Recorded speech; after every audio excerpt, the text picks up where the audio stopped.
Señores, nosotros estábamos revisando tejido nervioso. Hemos revisado la neurona, un par de características, y luego hemos revisado las células gliales. Hemos revisado el astrocito, que no me acuerdo del nombre, creo que se llama astrocito. También revisamos lo de la característica histológica particular que tiene de tener esta proteína del citoesqueleto, la FAP. Luego hablamos de su distribución y algunas características histológicas que permiten identificar dos tipos de astrocitos.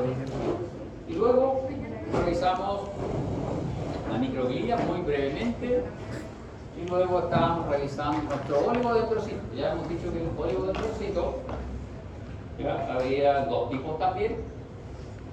Y uno estaba adherido al cuerpo de la neurona, por lo tanto va a estar en sustancia blanca, y otro, en sustancia gris, perdón, y otro que estaba preferentemente en los axones y el que estábamos revisando ahora, porque es el que está encargado de formar la mielina. Y la mielina es una banda protectora que está recubriendo los axones. Mencionamos que las mielinas podían ser de distintos diámetros, espesor la mielina. Revisando esta diapositiva en particular, hemos establecido que primero los axones tenían distintos diámetros. Y esto relacionaba con la velocidad de conducción. ¿Ya? Los axones podían presentar mielina o podían ser amielínicos. Un axón amielínico es un axón que no presenta mielina, pero eso no quiere decir que no esté con alguna cubierta protectora. Los axones siempre están con una cubierta protectora, nunca están desnudos, siempre están cubiertos por algo. Entonces, entre los axones mielínicos nosotros habíamos observado que habían distintos diámetros y luego había distinto espesor de la mielina. Y estábamos tratando de resolver qué era esto de la mielina y habíamos establecido que era un sobreenrollamiento de la membrana celular del oligodendrocito, en el caso del sistema nervioso central, y de las células de Schwann, en el caso del sistema nervioso periférico. Y habíamos establecido que esta mielina no era una cubierta continua en el axón, sino que eran trocitos, eran una especie de tambores. ¿Ya? Y entre esos tambores, entre cada tambor existía una estructura, una zona en donde el axón no presentaba mielina, ojo, no presenta mielina, pero no está desnudo. Esas zonas se denominaban nodos de Rambier, porque el señor Rambier las describió, entonces se llaman nodos de Rambier. Por lo tanto, estos tamborcitos de mielina pasan a denominarse internodos, porque el tamborcito de mielina va a quedar delimitado por dos nodos. Entonces los internodos tenían distinto espesor y tenían distinta longitud. La longitud del internodo y el espesor van a estar relacionados con la velocidad de conducción de esos axones. ¿Por qué? Porque el estímulo de depolarización de membrana va a viajar del nodo de Rambier en nodo de Rambier. Va a saltar de un internodo a otro internodo. Por lo tanto, a mayor longitud de esos internodos, menor cantidad de nodos por metro de axón, por lo tanto va a ir más rápida la conducción. Por lo tanto, si nosotros pensamos en eso, nuestros axones motores deben tener internodos grandes, barrilitos de estos de mielina bastante gruesos. Ahora, este era nuestro axón, aquí está el axón, ahí está el axón, y aquí está nuestro nodo, por lo tanto acá está nuestra mielina. La mielina es un sobreenrollamiento de la membrana de este oligodendrocito.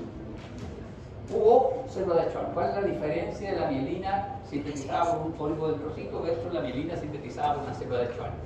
Una célula de Schwann, que la vamos a dibujar así, por favor, esto no es una célula de Schwann, yo lo estoy dibujando así para efectos didácticos. ¿Verdad? Sucede mucho esto que yo dibujo esta célula de Schwann con pinta de célula de Schwann, perdón, oligodendrocito. Yo dibujo este oligodendrocito con aspecto de, no sé, de pulpo, pero ustedes después yo les pido un dibujo de una de estas células y me dibujan este mismo pulpo.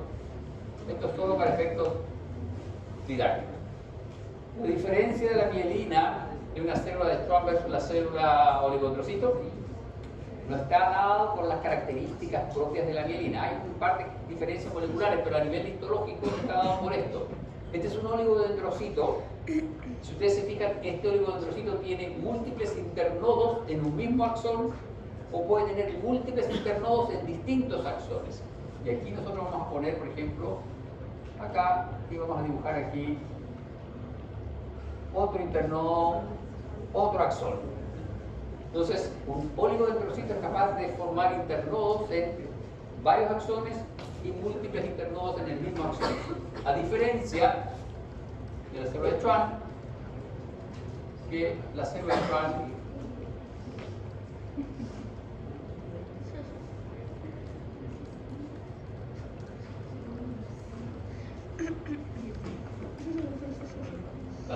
forma un internodo. Cada internodo es una célula de Schwann. ¿Ya? Es una diferencia súper importante desde el punto de vista de la funcionalidad. Entonces, lo que está ejemplificado acá es un oligodendrocito y ahí estarían nuestras vainas de mielina. Y acá está, este sería el esquema. Esto sería un oligodendrocito, si ustedes se fijan, está formando mielina en varios axones. Y esta correspondería a la zona de un nodo de Rambier. Este es un esquema de lo que sucede en un nodo de Rambier. Y nosotros vemos que aquí no hay mielina, no hay sobreposición de estas membranas. Es como si la célula se enrollara encima del axón, genera un sobreenrollamiento. Este es el axón, este es el axonema, ahí está la membrana de la célula. Todos estos axones son microtúbulos, pueden haber algunas mitocondrias aquí. Y si ustedes se fijan, acá está la doble membrana de la célula, perfectamente distribuida y enrollada sobre sí misma. Viene a ser como un sistema, una osteona, donde hay laminillas, pero en este caso son laminillas de membrana de la célula. Perfectamente acá distribuidas. Hay un detalle súper interesante, no sé si ustedes se fijan, pero el espaciado acá es perfecto. El espaciado intercelular y el espaciado intracelular. Porque para que una célula haga esto, ustedes tienen que imaginarse que la célula acá es redonda. Vamos a imaginar así. La célula lo que hace es hacer esto. La célula genera una lámina citoplasmática y esa lámina citoplasmática la va a plegar alrededor del axón. Ahora, esta lámina tiene, cuando uno la revisa acá en el plegado, esta lámina tiene un espesor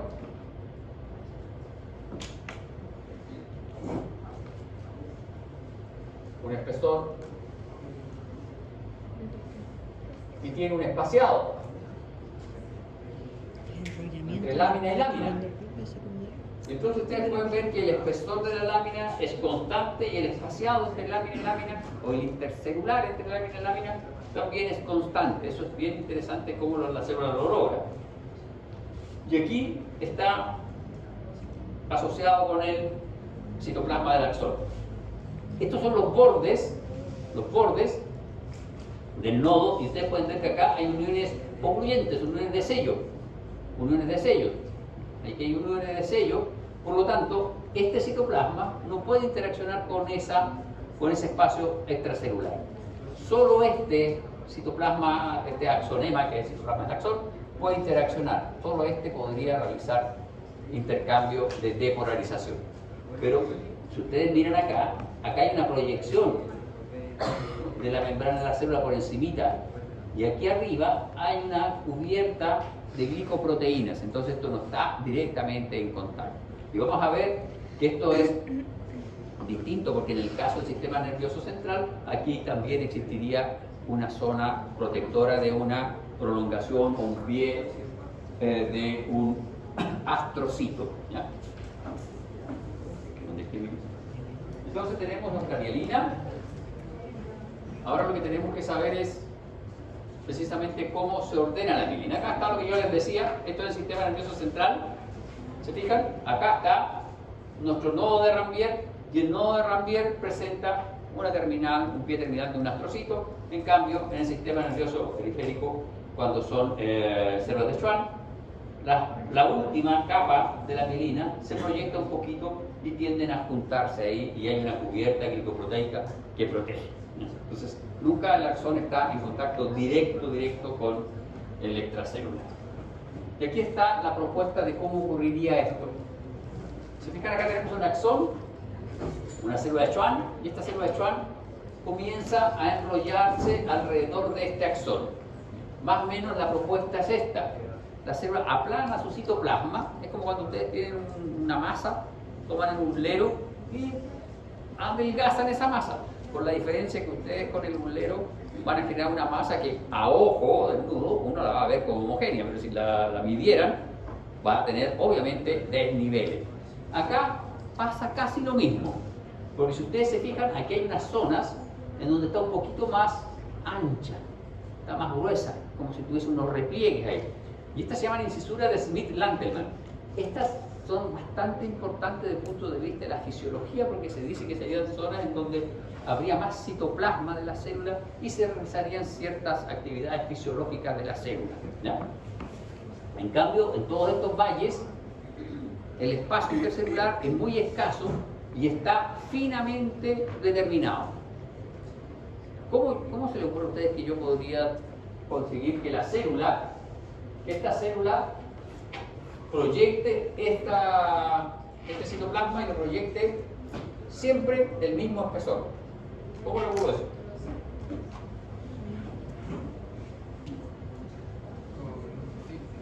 Los panaderos lo hicieron súper fácil.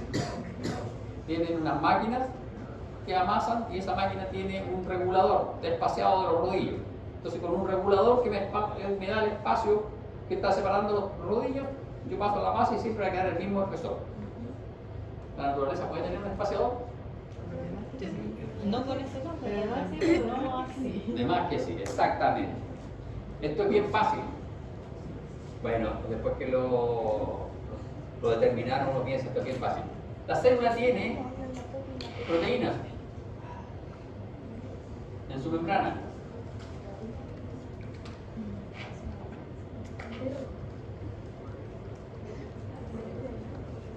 Entonces, estira esta membrana hasta que las proteínas topen membrana contra membrana. Y estas proteínas me van a dar el espaciado, el espesor de mi lámina de citoplasma. Y hay otras proteínas que sobresalen hacia el extracelular. Y estas proteínas que sobresalen al extracelular son las que me van a dar el espaciado intercelular, ¿ya? Entonces, con esas dos proteínas yo soluciono mi problema.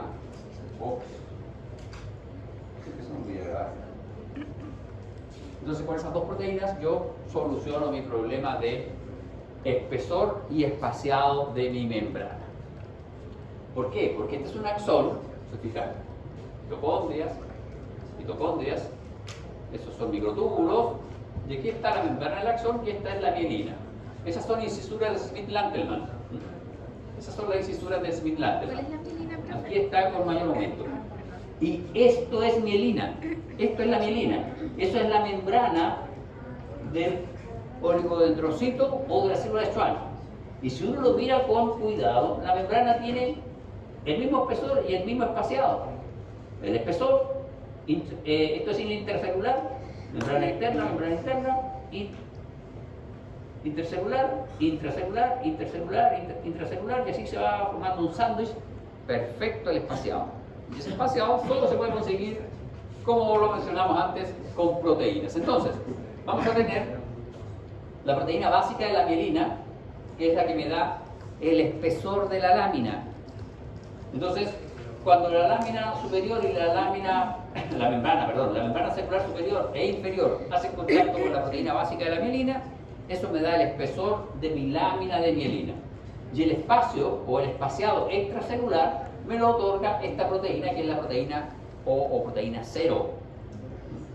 La proteína 0 tiene un cuerpo, una región intracelular y una región extracelular. La proteína básica de la mielina, o MBP, solo es intracelular. Entonces, cuando la MBP, que es intracelular, hace contacto la membrana superior con la membrana inferior, tenemos el espaciado preciso. El interespaciado, ya, lo da esta proteína 0. ¿Por qué? Porque tiene también un trocito de proteína, ¿ya?, que es extracelular. Y cuando este trocito de proteína extracelular entra en contacto con la membrana de la célula, por fuera así, se hacen contacto, se acoplan y generan el espaciado perfecto. Entonces, el intracelular lo determina MVP, este intracelular lo determina MVP y este espaciado, que es el que está ahí, lo determina la proteína O. Ahora, ¿cómo sabe una célula de Schwann en este caso? Oiga, si yo no veo este título de aquí,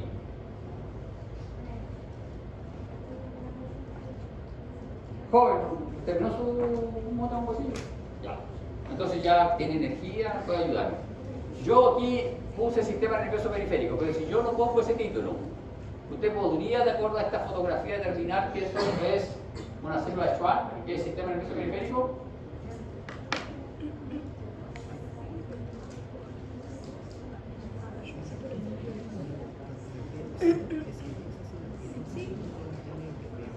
Por el núcleo. Perfecto, por el núcleo. Ese es el axón y aquí hay un núcleo pegado al axón. Recuerden, el oligodendrocito proyecta un brazo y ese brazo enrolla el axón. En cambio, la célula de Schwann se pega al axón y ella misma va a formar un internodo. Entonces, aquí está el núcleo unido a mi mielina, quiere decir que esta es una célula de Schwann. Por lo tanto, este es el sistema nervioso periférico. Por lo tanto, en sistema nervioso periférico trabaja la P0PO. En el sistema nervioso central trabaja la PLP, que es otra proteína. ¿Ya? Entonces, se fijan ahora, ¿cómo sabe la célula de Schwann que ese axón tiene que ser un axón mielínico y no es un axón amielínico? La célula de Schwann es súper amiga y va a abrazar todos los axones. La célula de Schwann abraza todos los axones. Se fijan, hace aquí y abraza el axón. Se acerca un axón y lo abraza la célula de Schwann.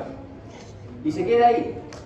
Si ese axón expresa neuroregulina en su membrana, la célula de Schwann va a comenzar a enrollarse alrededor de ese axón y va a mielinizar ese axón. ¿Ya? Le repito, no hay axón que esté desnudo. Los axones amielínicos corresponden a esa imagen. Esa es la imagen de un axón amielínico. Está abrazado por la célula de Schwann. ¿Ya? Amielínico. Pero si expresa neuroregulina, la célula de Schwann forma mielina alrededor de él. Si no, se queda así. Sigue siendo abrazador. Los axones nunca están desnudos. Siempre están con una cubierta. Ay, se fue el NRG1. Neuroregulina. ¿Cómo se expresa? ¿De repente o...? No, lo que pasa es que eso viene del sistema nervioso central. Esas neuronas vienen determinadas desde el sistema nervioso central, tienen una serie de características, tienen una serie de promotores que están activos ya en el soma, por la distribución que ellas tienen en el organismo. La fisiología de ellas es distinta, no es que aquí se le de forma antojadiza, es un proceso que ocurre durante la etapa de embrionaria. Y entonces, como habíamos dicho, en el caso ¿ya? del sistema nervioso central, vamos a tener una proteína que es la PLP. En el caso del sistema nervioso periférico, vamos a tener la proteína C o Z. ¿Ya? La proteína Z obviamente está presente en las células de Schwann y la PLP o proteolipídica está presente en los oligodendrocitos. La función es la misma, pero como son células distintas que hacen esta mielina, la proteína que está relacionada con ellas es distinta. ¿Ya? Bien, y aquí están los axones amielínicos. El axón amielínico, esta es la diferencia. Este es un axón mielínico, célula de Schwann, sistema nervioso periférico, y este es un axón amielínico en sistema nervioso periférico. ¿Se fijan? Ahí está el núcleo de célula de Schwann, aquí está el núcleo de célula de Schwann. Esta es la membrana de la célula de Schwann que se sobreenrolló formando mielina. En este caso, la célula de Schwann abrazó varios axones. Aquí se da. La célula de Schwann puede abrazar varios axones, puede proteger varios axones. Esos son axones amielínicos. Y acá ustedes pueden ver, esta es la imagen de microscopía electrónica de transmisión. Esto es de bajo aumento. Tenemos nuestra célula de Schwann y esos son axones. Se fijan, axones de distinto calibre y ahí hay un espacio, porque no es que lo cierre completo, sino que deja un pequeño espacio, que ese es el mesaxón. Entonces vamos a tener ahí varios axones inmersos en el citoplasma de una célula de Schwann, pero no hay sobreenrollamiento de membrana. ¿Por qué? Porque estos axones no expresan neuroregulina. Esta célula de Schwann tiene proteína 0, tiene proteína básica de la mielina, pero como el axón no expresa neuroregulina, ella no forma mielina, ¿no? Entonces, que quede claro, cuando se habla de axón amielínico, no se habla de un axón que esté descubierto. Un axón amielínico es un axón que está inmerso en el citoplasma de una célula de Schwann. Estamos leyendo siempre la célula de Schwann. Y acá está con mayor detalle. ¿Se fijan? Ahí están nuestros axones. Y se fijan, todos tienen un mesaxón, que es una zona que está abierta que comunica este axón con el extracelular. Y acá tenemos una comparación entre tres tipos de axones. Aquí hay dos axones mielínicos, axón mielínico, y aquí hay axones amielínicos. Este es un axón amielínico, esa es la célula de Schwann, un axón, dos axones, tres axones. Un axón mielínico, otro axón mielínico, y ahí está la mielina. Esa es la mielina. ¿Se fijan ustedes? La mielina no necesariamente en todos los axones tienen el mismo espesor, y eso está relacionado con la velocidad de conducción del axón. Vean el diámetro de este axón, este otro axón tiene un diámetro menor. Y los diámetros de los axones amielínicos, ¿se fijan? Son bastante menores que los diámetros de los axones mielínicos. Eso es un axón amielínico, axón mielínico de distinto tamaño. Y acá tenemos un corte longitudinal, donde ustedes pueden ver las organelas que están en el interior del axón son exactamente las mismas. La única diferencia es que aquí está la membrana del axón y la membrana del célula de Schwann. Y aquí hay mielina alrededor, ¿ya? Entonces, siempre está nuestro axón protegido. No todos los axones tienen la misma cantidad de mielina, llámese la misma cantidad de internodos. No todos los internodos tienen el mismo espesor ni la misma longitud. Esto está relacionado a la velocidad de conducciones de nuestros axones. Todo lo de velocidad de conducción y la fisiología de la velocidad de conducción lo van a revisar en el curso de fisiología. Bien, vamos a revisar ahora otra célula glial. Esta célula glial es el ependimocito. Habíamos dicho que el ependimocito era una célula que recubría todas las cavidades del encéfalo, todas las cavidades encefálicas, y también recubre el canal central de la médula espinal. Recubre el canal central de la médula espinal. Se entiende que el ependimocito es una célula de aspecto cúbico que tiene cilios en su superficie apical. Sin embargo, hay determinadas zonas en donde los ependimocitos se han especializado y no cumplen con esta descripción. Ya habíamos dicho que, por ejemplo, los ependimocitos del receso infundibular del tercer ventrículo son células de aspecto cilíndrico con una proyección basal, tiene una prolongación basal muy larga que entra en contacto con vasos sanguíneos. Esos ependimocitos, algunos de ellos carecen de cilios, tienen microvellosidades. Y en este caso, esos ependimocitos se llaman tanicitos. Y hay otros ependimocitos que se diferencian y forman estructuras más complejas, que son los plexos coroideos, y esos plexos coroideos están constituidos por ependimocitos modificados, que ahora se llaman coroidocitos. Y esos coroidocitos se caracterizan por ser un epitelio cúbico, con gran desarrollo de microvellosidades apicales, y también tienen un gran desarrollo de repliegues basales. Bien, entonces el ependimocito son células que forman un epitelio cúbico simple que recurre a la superficie interna de los ventrículos cerebrales y el conducto central de la médula espinal. Los ependimocitos del epitelio ventricular de determinadas zonas del cerebro, tercer ventrículo, presentan características especiales y se denominan tanicitos. Los ependimocitos del recubrimiento epitelial de los plexos coroideos se denominan coroidocitos, y los coroidocitos son los que producen el líquido cefalorraquídeo. Vamos a ver también cómo son los plexos coroideos. Estos ependimocitos de los plexos coroideos son especiales porque son un epitelio que tiene barrera, vale decir, tienen complejo de unión. ¿Y qué era el complejo de unión?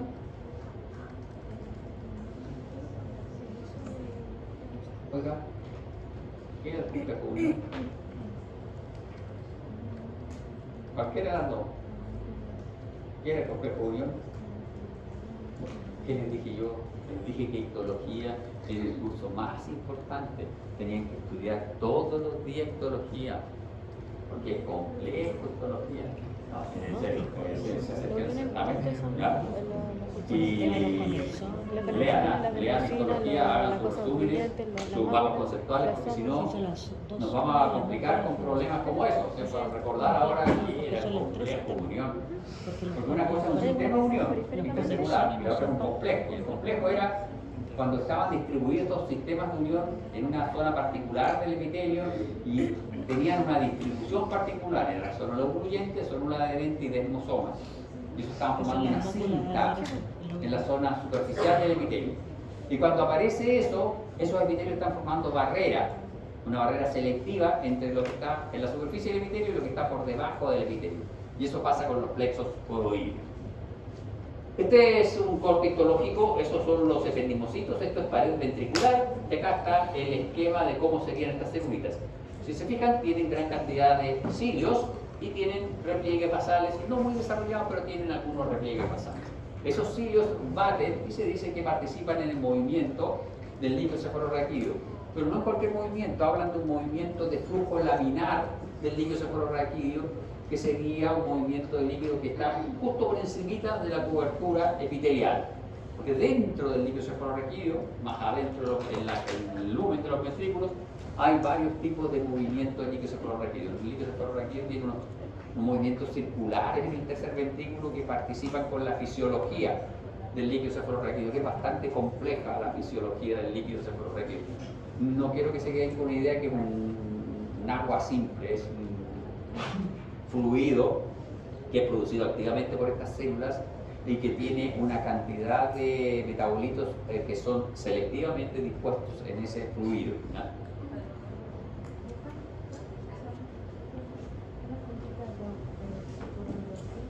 Es la célula epitelial de los plexos coroideos, es un ependimocito modificado. Él produce el líquido cefalorraquídeo. Y acá tenemos, estos son los ventrículos cerebrales, este es el esquema de un cerebro humano. Y acá tenemos una imagen de histología, hematoxilina eosina, nuestros ependimocitos, y ahí están los cilios. Y esta es la imagen de microscopía electrónica de transmisión, ustedes pueden ver, es un epitelio cúbico, acúbico bajo, tiene mitocondrias. Esto es pared ventricular, por lo tanto no hay mucho repliegue basal. Y aquí están los cuerpos basales de nuestros cilios, células ciliadas, ¿ya? Acá están los plexos coroideos. Los plexos coroideos son prolongaciones particulares de estos ependimocitos y son las estructuras encargadas de conducir el líquido cefalorraquídeo y constituyen la barrera sangre-líquido cefalorraquídeo. Yo les dije que los capilares del encéfalo tenían una particularidad y era que estaban sellados, formaban parte de la barrera hematoencefálica, barrera sangre-encéfalo. Estas células que están aquí, se fijan, ese es un coroidocito, cada uno de ellos. Cuando lo revisamos por microscopía óptica vemos que está el epitelio de los coroidocitos por debajo, hay un tejido conectivo muy laxo, muy vascularizado, y los vasos sanguíneos que están aquí no tienen barrera, pero además son vasos sanguíneos fenestrados. Un vaso sanguíneo fenestrado no es un vaso sanguíneo que tenga hoyos, como lo sugiere el nombre, fenestras, ventanas, ¿ya? Sino que es un vaso sanguíneo en donde, vamos a dibujar acá, este es un capilar normal, es un capilar normal. El capilar fenestrado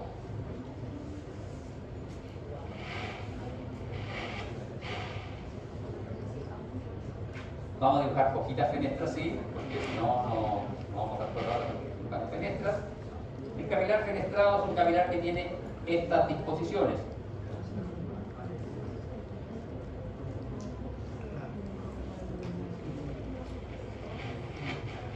El capilar fenestrado fenestrado tiene zonas en donde su membrana tiene menor espesor.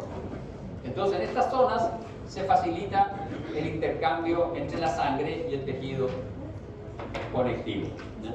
Entonces, estos plexos coroides tienen capilares fenestrados que facilitan el pasaje de los elementos de la sangre hacia el tejido conectivo laxo que se encuentra aquí.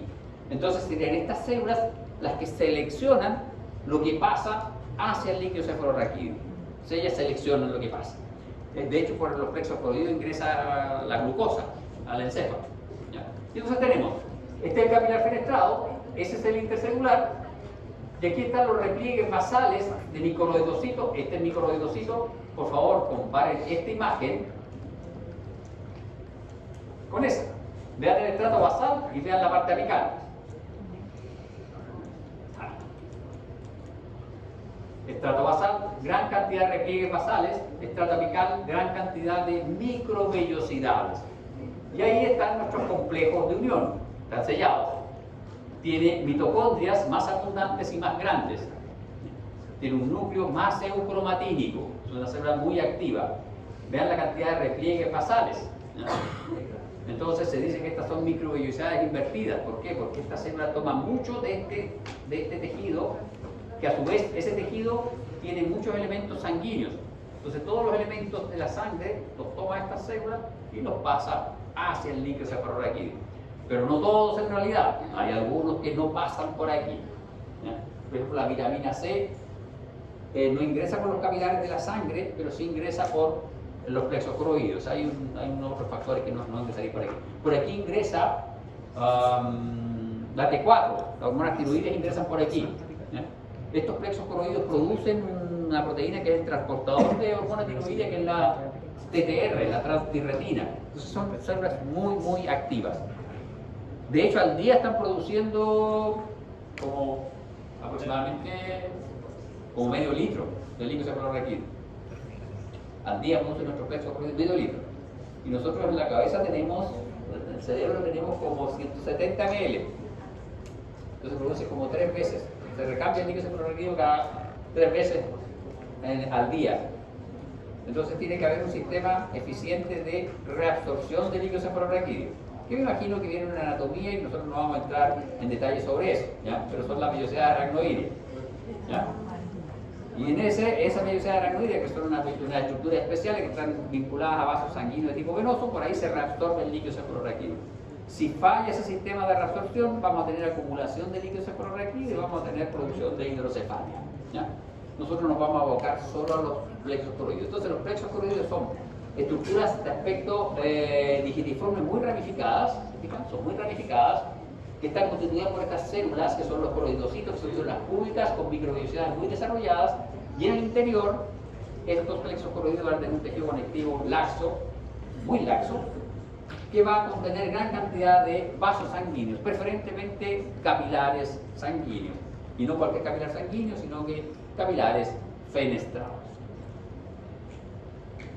Bien, vamos a revisar algunas características de la comunicación de las neuronas. Consulta respecto de nuestros coroidocitos.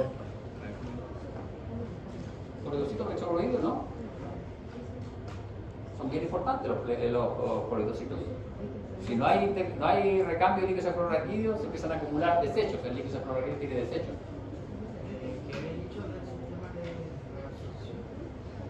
Que lo realizan las vellosidades aracnoideas. Resulta que nosotros tenemos en nuestro encéfalo 170 ml aproximadamente de líquido cefalorraquídeo, y los plexos coroideos al día producen como 500.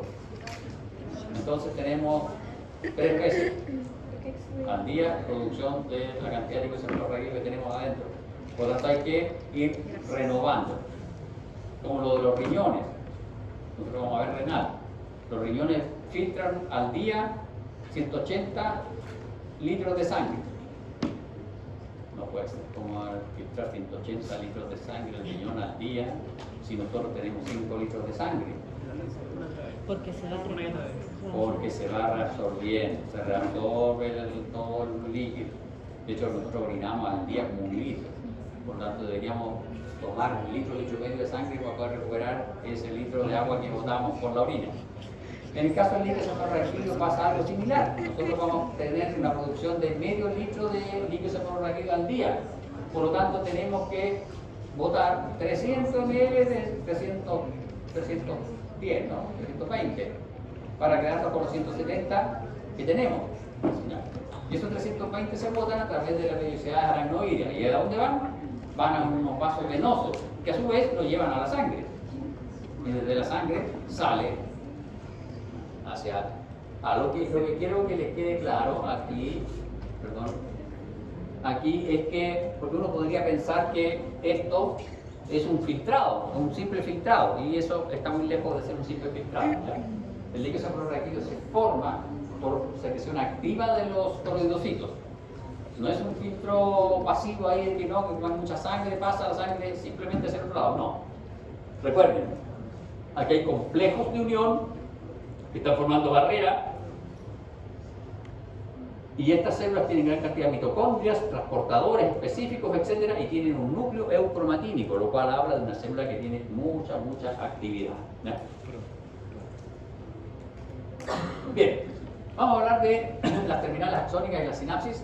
Ya hemos mencionado esto. Estas son nuestras espinas dendríticas, y habíamos dicho que el rol de la espina dendrítica era aumentar la superficie de la dendrita para aumentar la cantidad de sinapsis que puede tener. De hecho, hay toda una teoría del desarrollo cognitivo, del desarrollo neural que habla de estas espinas dendríticas. Nosotros cuando somos infantes menores de 10 años, tenemos una explosión en el desarrollo de nuestras espinas dendríticas hasta esa edad más o menos. Y luego empieza un fenómeno que se llama poda sináptica. Empiezan a desaparecer espinas dendríticas y empieza a desaparecer la sinapsis, a menos que el individuo las ejercite, y si las ejercita, no se borran. Es lo mismo que la histología, ¿se dan cuenta? Si uno lee todos los fines de semana la histología, se queda la histología y no se borra. Y uno sabe después lo que es un complejo de unión. ¿Ves? Sí. Tienen que hacer resumen, leer, hacer sus mapas conceptuales, etc. Entonces, un detalle interesante de las espinas dendríticas es que desde el punto de vista de la histología, ustedes se fijan que hayamos dicho nuestra neurona que tenía neurofilamentos y que tenía un desarrollo bien interesante de los microtúbulos. Pero cuando uno mira la espina dendrítica, se da cuenta que tiene un citoesqueleto preferentemente constituido por actina. No tiene tantos microtúbulos, tiene poquísimos microtúbulos. Entonces es un citoesqueleto de actina. ¿Y por qué tiene que tener un citoesqueleto de actina?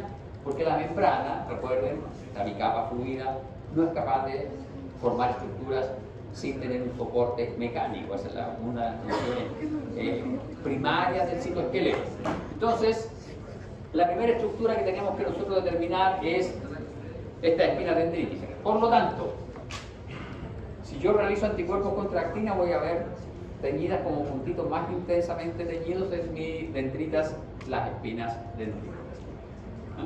Y una sinapsis es un contacto para la transferencia o transmisión de los impulsos nerviosos. Eso es una sinapsis. Pero cuando uno lo define como contacto, es bien mezquino este concepto, porque la verdad es que no hay contacto, no es un contacto total, sino que hay una aproximación estrecha entre un axón y un soma, una dendrita, una espina dendrítica. Entonces no es un contacto físico propiamente tal, sino que es una aproximación muy estrecha. Estos contactos están estructurados de manera tal que la transmisión del impulso solo se puede producir en una dirección. ¿Y esto es por qué? Porque solo una de las estructuras tiene el mensajero. En estos contactos se pasa un mensaje de la zona A a la zona B. Vamos a tener una sinapsis, es una transmisión de una señal, y las señales acá son unidireccionales. Entonces vamos a tener la zona A y la zona B. Este es un contacto sináptico. En la sinapsis química, ya vamos a ver que hay una sinapsis que es sinapsis eléctrica, en donde sí hay contacto. Esta es una sinapsis química, ¿ya? Entonces la sinapsis química tiene unidireccionalidad, va desde A hacia B. ¿Y por qué es eso? Porque A contiene el mensaje a transmitir y B contiene los receptores para ese mensaje. ¿Ya? Entonces, si A contiene el mensajero y B contiene receptores, desde el punto de vista de la histología, ¿ya? Uno debería poder reconocer esas estructuras. ¿Por qué?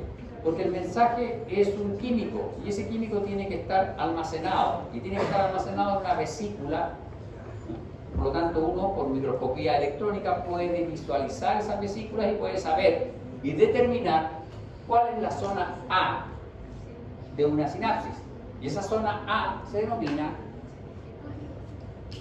presináptico, sector presináptico, y la zona B también la puedo determinar porque estos receptores para el mensaje van a producir un aumento de la electrón densidad de la membrana en esa zona. ¿Se acuerdan que en la célula muscular lisa los cuerpos de anclaje formaban un aumento de la electrón densidad de la membrana y uno sabía que ahí se estaba anclando el filamento de actina? Bueno, acá esta zona de aquí aumenta su electrón densidad y como aumenta su electrón densidad y yo no veo vesículas, esta es la cara B o postsináptica. Así se determina por microscopía electrónica la direccionalidad del contacto sináptico. El presináptico yo lo determino porque tiene la presencia de las vesículas que contienen el neurotransmisor. El postsináptico yo lo determino porque tiene aumento de la electrón densidad en esa membrana. ¿Verdad? Esto es válido para muchas sinapsis, sin embargo hay un determinado tipo de sinapsis que la electrón densidad está más o menos igualmente distribuida, que ya vamos a ver más adelante. ¿Ya? Y aquí está, ¿se fijan? Esto es... Uy, ¿qué es eso? Uy.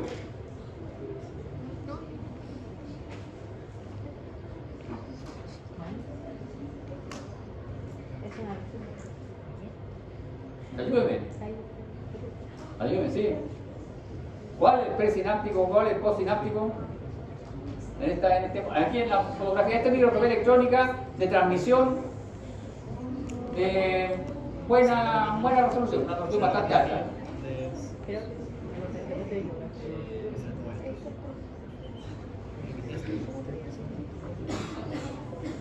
Dijimos que el presináptico, esto debería ser fácil, yo podría regalarle, no debería regalarle porque es tan fácil que no hay nada que regalar aquí. Yo quiero. Pero dijimos que el presináptico se reconoció por la presencia de esta etiqueta, se llaman vesículas. Ahí hay una cosa que dice vesícula. Entonces está bien fácil, ¿no? Vea esa cantidad de vesículas. Por lo tanto, este es el presináptico. Y aquí está la membrana. Y vean cómo en esa zona hay un engrosamiento de la membrana. Ahí aumentó la electrón densidad. Ahí están los receptores. Y aquí al medio hay un espacio, porque esto no es una unión efectiva. Es una zona en donde se aproximan, ¿ya?, estas dos membranas. Y ese es el intersináptico. Entonces, presináptico, postsináptico, y este es el intersináptico, lugar hacia el cual se libera el neurotransmisor. Esto sería el esquema, ¿ya?, de cómo se creía que era este cuento, y esta es la propuesta actual de cómo se cree que es este cuento. Esta es la vesícula, y la vesícula es membrana, por lo tanto la vesícula se fusiona, de acuerdo a la propuesta A, se fusiona con la membrana apical del axón y libera todo el neurotransmisor, libera todo su contenido, y luego esta vesícula se produce un reciclamiento de membrana y asciende. Oiga, se me olvidó. Esa vesícula se va desde el axón hacia el soma por transporte.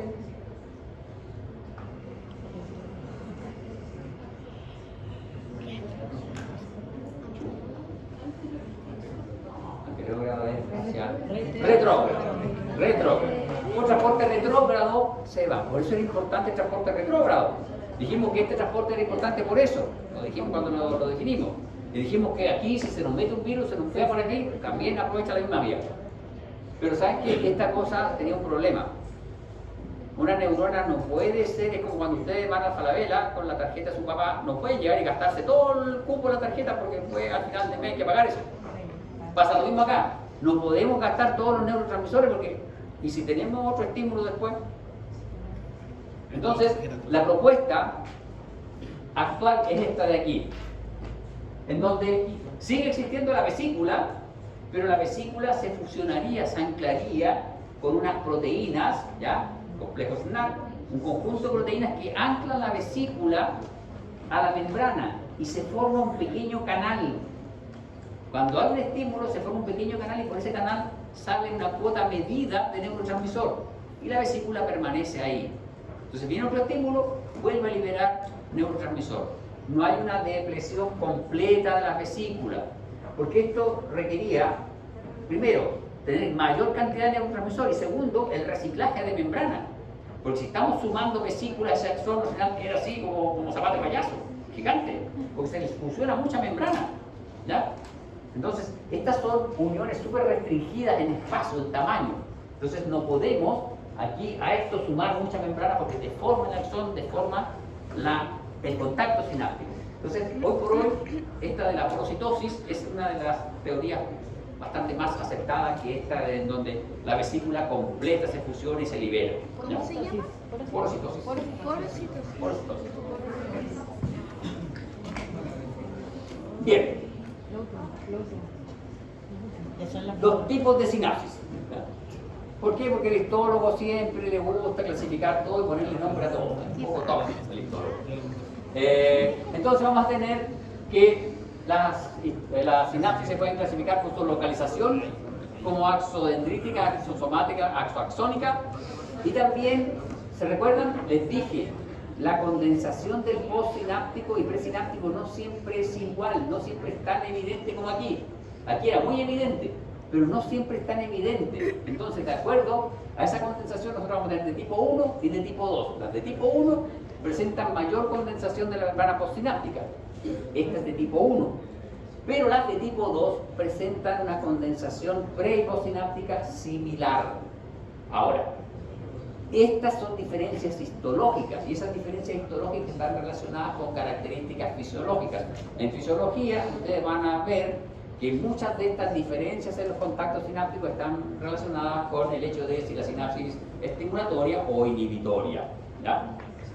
Y luego, de acuerdo a la naturaleza, no a la, sino que a la naturaleza, ¿ya? La sinapsis puede ser química o puede ser eléctrica. Lo que hemos revisado es sinapsis de tipo química. Y esa es este es el último capítulo. Entonces, de tipo 1, mayor concentración en el postsináptico. De tipo 2, igual cantidad de condensación. A ver, usted que está tan desordenada. Y si el tipo 2 tiene la misma cantidad de condensación en el pre y en el postsináptico, ¿cómo reconozco el presináptico en la sinapsis de tipo 2? Está buena para la pregunta de test de salida. O sea, no es para por un número de vesículas. Es que tiene mucho el hecho la presión. Las vesículas mandan.